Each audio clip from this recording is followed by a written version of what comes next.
విశ్వాసం. జీవితంలో విశ్వాసం ఎంతో మహత్వపూర్ణమైనదిగా ఉంటుంది. ఒక భార్య తన భర్త చెయ్యి పట్టుకొని ఎక్కడికైనా వెళ్ళగలదు. దీనికి కారణం విశ్వాసం. తనకు తన భర్తపై ఉన్న విశ్వాసం. ఎప్పుడైతే ఒక తల్లి తన చిన్నపిల్లాడిని గాల్లోకి ఎగరేస్తుందో అప్పుడు ఆ పిల్లవాడికి ఎటువంటి భయం కలగదు. కారణం ఏమిటంటే విశ్వాసం.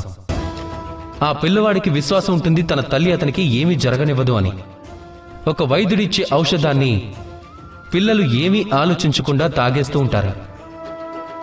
వారికి వైద్యుడి జ్ఞానం గురించి ఏమీ తెలియదు. కేవలం తమ తండ్రిపై విశ్వాసం ఉంటుంది. ఎందుకంటే వారి తండ్రి వారికి ఏమీ జరగనివ్వరు అని. మరి ఈ ప్రపంచంలో ప్రతి బంధం విశ్వాసంపై ఆధారపడి ఉంటుంది. మరి ఎందుకని ఈ విశ్వాసాన్ని జీవితంలోకి తీసుకురావడం లేదు? మీరే స్వయంగా ఆలోచించండి. ఈ విశ్వాసాన్ని జీవితంలోకి తీసుకొచ్చి చూడండి. అప్పుడు అంతా కూడా ఇంకా అందంగా మారుతుంది. అందరూ ఎంతో ఆనందంగా ఉంటారు. రాధా కృష్ణ.